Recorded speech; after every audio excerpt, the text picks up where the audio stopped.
नमस्कार।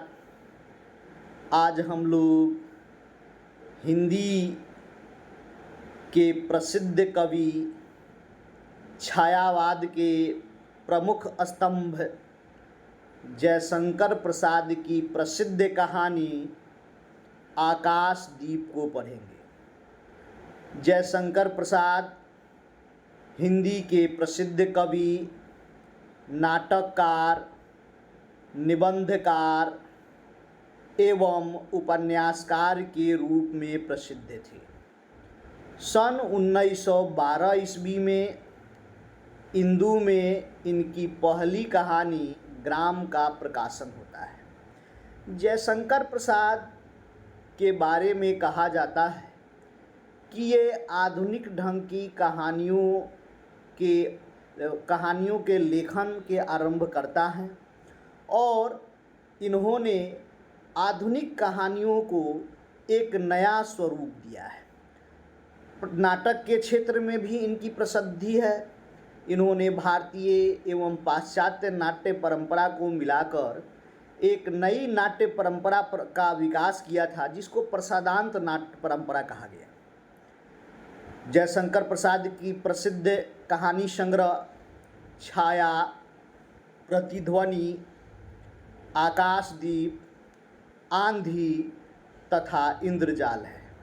उनकी अधिकतर कहानियों में भावना की प्रधानता है, किंतु इन्होंने यथार्थ की दृष्टि से भी कुछ श्रेष्ठ कहानियाँ लिखी हैं। साथ ही प्रसाद की कहानियों में ऐतिहासिकता, प्रागैतिहासिक एवं पौराणिक कथानकों को भी लेकर कलात्मक कहानियों की रचना की गई है। इनकी कुछ श्रेष्ठ कहानियां हैं गुंडा, आकाशदीप, पुरस्कार, सालवती, आंधी, इंद्रजाल, छोटा जादूगर, मधुआ आदि। जयशंकर प्रसाद की कहानी आकाशदीप का प्रकाशन 1929 में हुआ था। इस कहानी संग्रह में ममता, स्वर्ग के खंडहर में, सुनहले सांप, हिमालय का पथिक, भिखारी, कला देवदासी, समुद्र संतरण, वैरागी बंजारा, चूड़ी वाला, अपराधी, प्रणय चिन्ह, रूप की छाया, ज्योतिषमती, रमला और विसाती जैसी प्रमुख कहानियाँ संग्रहित है। आजकल नेट में यह प्रश्न बनता है कि पूछता है, कहानी संग्रह नहीं पूछेगा कि किस कहानी संग्रह में प्रकाशित है, पूछता है कि इस कहानी संग्रह में, जैसे आकाशदीप कहानी संग्रह में, इनमें से कौन कौन कहानियाँ संग्रहित है, और उसमें से आपको छांटने के लिए दे देगा। 2-3 प्रश्न इससे रहेंगे, 1-2 प्रश्न उधर से रहेंगे। तो आप इसको अगर ध्यान से रिपीट करके सुन लीजिएगा तब आपको याद हो जाएगा और एक प्रश्न बन जाएगा। कहानी जो है आकाशदीप जो है कहानी संग्रह जयशंकर प्रसाद की भावपूर्ण कहानी है और आकाशदीप के माध्यम से चंपा की माँ की आभा भरी भावनाओं को जोड़ने का सामर्थ्य प्रयास किया गया है। कहानी का पूरा कथानक चंपा के क्रियाकलापों और निर्णयों के आसपास घूमता है। वह पुरुष की कुत्सित चेताओं का साहसीपूर्ण प्रतिकार करती है। इसमें कहानीकार ने बड़ी सजगता के साथ इतिहास और कल्पना का सुंदर समन्वय किया है। प्रेम और कर्तव्य के अंतर्द्वंद को लेकर लिखी गई यह कहानी कर्तव्य भावना का समर्थन करती है और प्रेम का जो है अंततः तिरस्कार कर दिया जाता है। कहानी के जो प्रमुख पात्र है, आप लोग ध्यान से सुनिएगा, याद हो जाएगा और इस वीडियो के माध्यम से आप लाभान्वित होंगे। बुद्धू प्रथम पात्र है, कहानी का वीर तथा साहसी नायक पात्र है जो चंपा से प्रेम करता है। वह एक जलदस्यु है तथा ताम्रलिप्ति का क्षत्रिय है। ये प्रथम पात्र है। दूसरा पात्र जो है इस कहानी में महिला पात्र है चंपा, कहानी की वीर नायिका पात्र है जो बुद्धगुप्त से आदर्श तथा एकनिष्ठ प्रेम करती है। आगे जो है इस कहानी में तीसरा पात्र है मणिभद्र, जो कहानी का खलनायक पात्र है, जो चंपा एवं बुद्धगुप्त दोनों को बंदी बना लेता है। जया भी इस कहानी में एक पात्र है। जया जो है चंपा की जंगली दासी है, वह चंपा को रानी कहती है। अब जो है इस कहानी के कथ्य और हम आलोचना को समझते हैं। आकाशदीप कहानी जो है नायिका प्रधान कहानी है। इसकी नायिका चंपा जो है एक तरह से चंपा और बुद्धगुप्त ऐतिहासिक वातावरण में प्रतिशोध तथा प्रेम के मध्य जीते हैं। चंपा के अंतर्द्वंद्वों का प्रसाद जी ने बड़े ही मनोरम जो है चित्र खींचा है, और एक तरह से प्रेम और कर्तव्य का जो द्वंद्व होता है उसी द्वंद्व को बड़े ही मनोयोग से जयशंकर प्रसाद ने इस कहानी में प्रदर्शित किया है, दिखाया है। कथानक का प्रारंभ बड़ा ही नाटकीय है। बुद्धगुप्त और चंपा दोनों बंदी हैं, एक दूसरे की प्रेरणा तथा सहायता से मुक्त होते हैं। मुक्त होकर बुद्धगुप्त अपने अदम्य उत्साह से एक द्वीप विशेष का शासक बनता है। चंपा के नाम पर इस द्वीप का नाम चंपा द्वीप रखा जाता है। चंपा अपने सद्व्यवहार से द्वीपवासियों का विश्वासभाजक बन जाती है। सभी उसकी आज्ञाओं का पालन करते हैं और उसे उचित सम्मान देते हैं। ये कथानक का प्रारंभ है कि जब दोनों बंदी से मुक्त होते हैं तो बुद्धगुप्त जो है अपने अदम्य उत्साह, साहस और वीरता के बल पर एक द्वीप का राजा बनता है और उस द्वीप का नाम जो है चंपा के नाम पर चंपा द्वीप रख देता है। चंपा का जो व्यक्तित्व है वह द्वीप के लोगों को प्रभावित करता है और अपने सद्व्यवहार से सबको अपना विश्वासभाजक बना लेती है। सभी उसकी आज्ञाओं का पालन करते हैं और उसे उचित सम्मान देते हैं। बुद्धगुप्त जो पहले जलदस्यु था अब व्यापारी बन जाता है। व्यापार से उसकी स्थिति समृद्ध हो जाती है। वह चंपा का उपासक है और उसके प्रणय का प्यासा है। पर चंपा जो है अंतर्द्वंद में झूलती है, वह प्रेम और प्रतिशोध के बीच में भटकती है। यद्यपि वह बुद्धगुप्त से प्यार तो करती है, किंतु वह यह भी नहीं भूल पाती कि उसके पिता की हत्या जिन जलदस्यु ने की थी उसमें बुद्धगुप्त भी एक था। यही कारण है कि जब उसे पिता का स्मरण होता है तो उसका प्रेम घृणा में परिणत हो जाता है। इस तरह से इस कहानी में जो है चंपा का व्यक्तित्व जो है वह जो दिखाया गया है, एक तरफ वह बुद्धगुप्त से प्रेम भी करती है और दूसरी तरफ जो है अपने पिता के हत्यारा होने के कारण बुद्धगुप्त से नफरत भी करती है। चंपा पिता की मधुर स्मृतियों में आकाशदीप जलाती है। बुद्धगुप्त स्वदेश लौटना चाहता है, भारत भूमि वापस जाना चाहता है, इसलिए वह चंपा से चलने का प्रस्ताव रखता है, पर चंपा इसे भी अस्वीकार कर देती है। निराश व्यथित मन तथा वियोग की अग्नि में जलते हृदय को लेकर बुद्धगुप्त स्वदेश लौट जाता है।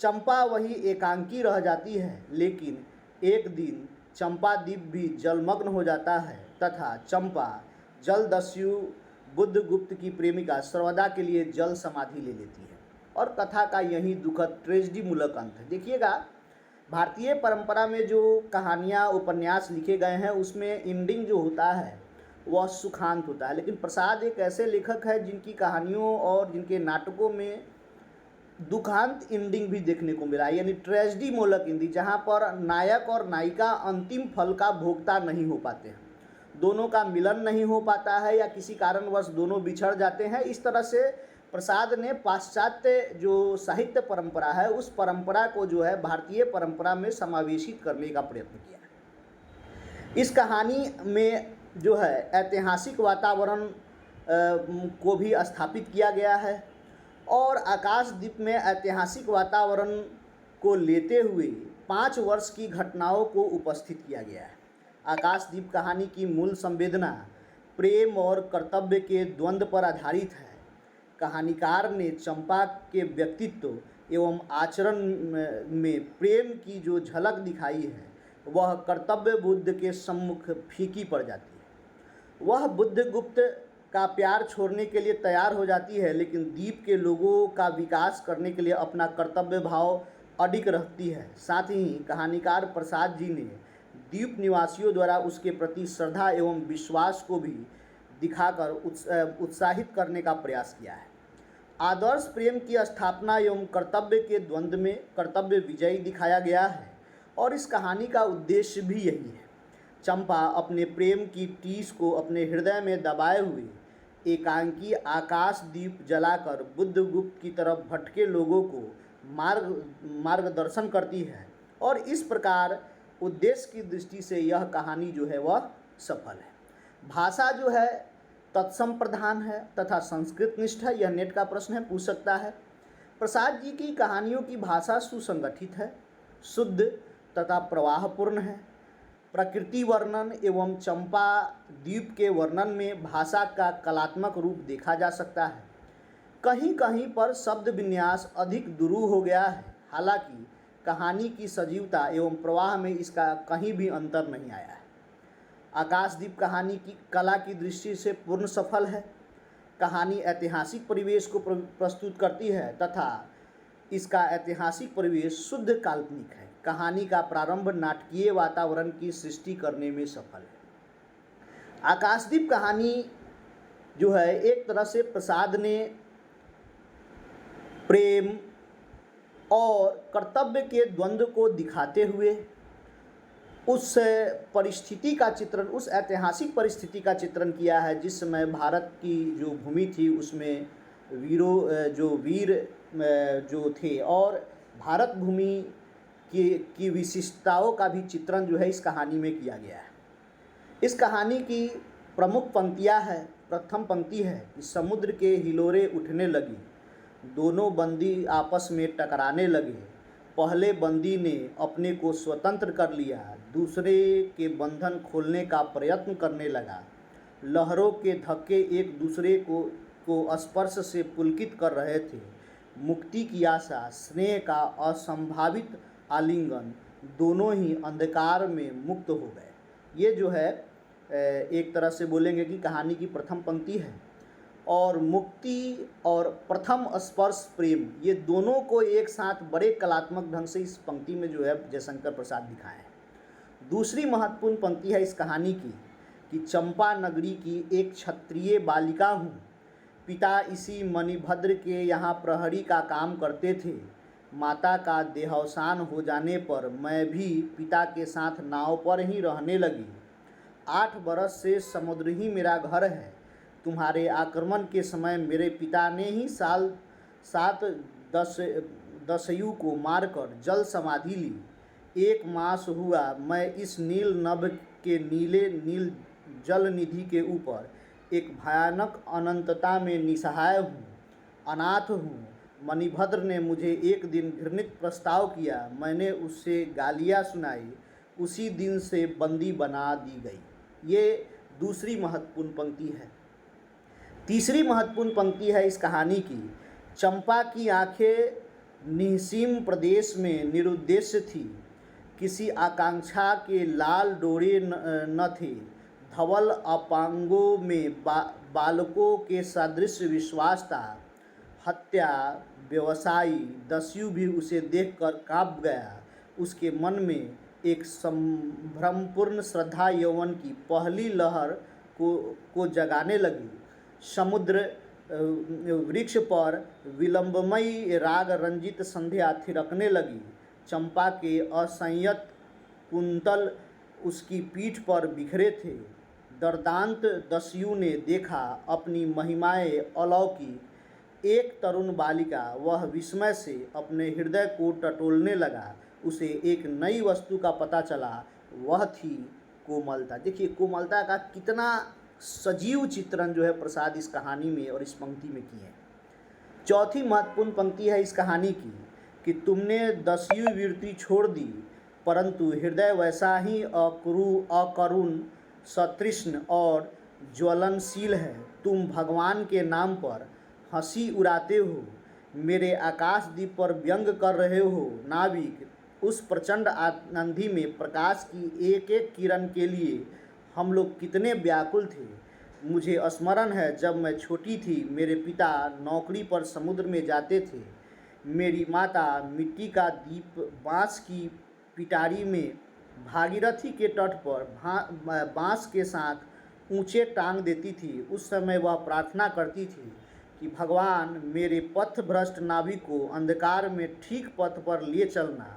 और जब मेरे पिता वर्षों पर लौटते तो कहते, साध्वी तेरी प्रार्थना से भगवान ने संकटों में मेरी रक्षा की। ये जो है चौथी और महत्वपूर्ण इस कहानी की पंक्ति है। अगली पंक्ति जो है पांचवी इस कहानी की कि चंपा हम लोग जन्मभूमि भारतवर्ष से कितनी दूर है, दूर इस निरीह प्राणियों में इंद्र और शची के समान पूजित है। स्मरण होता है कि वह दार्शनिकों का देश है, वह महिमा की प्रतिमा है। मुझे वह स्मृति नित्य आकर्षित करती है। जो मैंने आपको कहानी में पहले ही बताया कि भारत भूमि की चर्चा जो है इसमें विशेष रूप से की गई। छठी महत्वपूर्ण पंक्ति है इस कहानी की, बुद्धगुप्त मेरे लिए सब भूमि मिट्टी है, सब जल तरल है, सब पवन शीतल है, कोई विशेष आकांक्षा हृदय में अग्नि के समान प्रज्वलित नहीं है, सब मिलाकर मेरे लिए एक शून्य है। प्रिय नाविक तुम स्वदेश लौट जाओ विभोग का सुख भोगने के लिए और मुझे छोड़ दो इन निरीह भोले भाले प्राणियों की दुख की सहानुभूति और सेवा के लिए। ये छठी महत्वपूर्ण पंक्ति जो है जहाँ पर जो है प्रेम हारता है और जो है कर्तव्य जो है वह जीत जो है प्रसाद इस में दिखाने का प्रयत्न किया है। सातवीं महत्वपूर्ण पंक्ति है इस कहानी की, पहले विचार था कि कभी कभी इस दीप स्तंभ पर मैं आलोक जलकर अपने पिता की समाधि का इस जल में अन्वेषण करूंगी, किंतु देखती हूँ मुझे भी इसी में जलना होगा जैसे आकाशदीप। और यह कहानी समाप्त हो जाती है। देखिए आकाशदीप कहानी जो है आज आपका हम समाप्त कर दिए। 26 तारीख को नेट है। हमारे जितने भी व्यूअर्स, हमारे विद्यार्थी और हमारे फॉलोअर्स हैं, उन सभी लोगों से सप्रेम और स्नेहिल आग्रह है कि आप लोग हमारे वीडियो को ज़्यादा से ज़्यादा लोगों तक प्रसारित कीजिए, ज़्यादा से ज़्यादा लोगों से सब्सक्राइब करवाइए। और आपको लाइव में सारा उपन्यास जो है मैंने पढ़ा दिया है। और वीडियोज़ में जब जाइएगा तो सभी कहानियों को वहाँ पर कहानियों का वीडियो उपलब्ध है। आप लोग जो है सभी कहानी और उपन्यास पढ़ के 10 और 18 क्वेश्चन जो है नेट में सही सही बना सकते हैं। समय मिला तो 1-2 और यूनिट पढ़ा दूंगा। कम से कम आपका 30-40 प्रश्न जो है केवल हमारे वीडियो से आपका नेट में प्रश्न बन जाए, इसकी कोशिश मैं कर रहा हूँ। इसलिए लाइक, कमेंट और सब्सक्राइब ज़रूर करें और अपने मित्रों और जितने भी ग्रुप हैं सभी ग्रुपों में शेयर करने ज़रूर करें। और मैं आप लोगों से यही कहना चाहूँगा कि हमारे जो व्यूअर्स हैं वे सभी अगर हमारी एक तरह से बोलेंगे कि चैनल को प्रमोट करने में मदद करते हैं तो जल्द ही हमारा ये चैनल मोनेटाइज हो जाएगा। और जब मोनेटाइज हो जाएगा तो यह इस पे बहुत सारा फीचर उपलब्ध हो जाएगा, जिन फीचर के माध्यम से हम आप लोगों को और भी मदद कर पाएंगे। और हम आप लोगों को यह भी एक मतलब जो है आग्रहपूर्वक और कहना चाहता हूँ कि अभी जो आपको ये 26 अगस्त को जो परीक्षा है हिंदी के 2 शिफ्टों में कंप्यूटर बेसिस पर यह परीक्षा ली जाएगी। और इस बार जो है कट ऑफ नीचे आएगा, क्योंकि जब भी कंप्यूटर बेसिस पर एग्ज़ाम होता है कट ऑफ नीचे चला आता है। तो कट ऑफ का यह संभव है कि नीचे आ जाएगा। और कट ऑफ नीचे आने के बाद सबसे महत्वपूर्ण बात यह है कि इस बार रिज़ल्ट ज़्यादा होगा, नेट, पीएचडी और जेआरएफ। तो पीएचडी का रिज़ल्ट बहुत होगा, क्योंकि अब पीएचडी भी नेट के आधार पर ही होना है अधिकतर। और तो इस दृष्टि से जो है आप लोग हमारी मदद कीजिए और मेरे चैनल को प्रमोट कीजिए। धन्यवाद।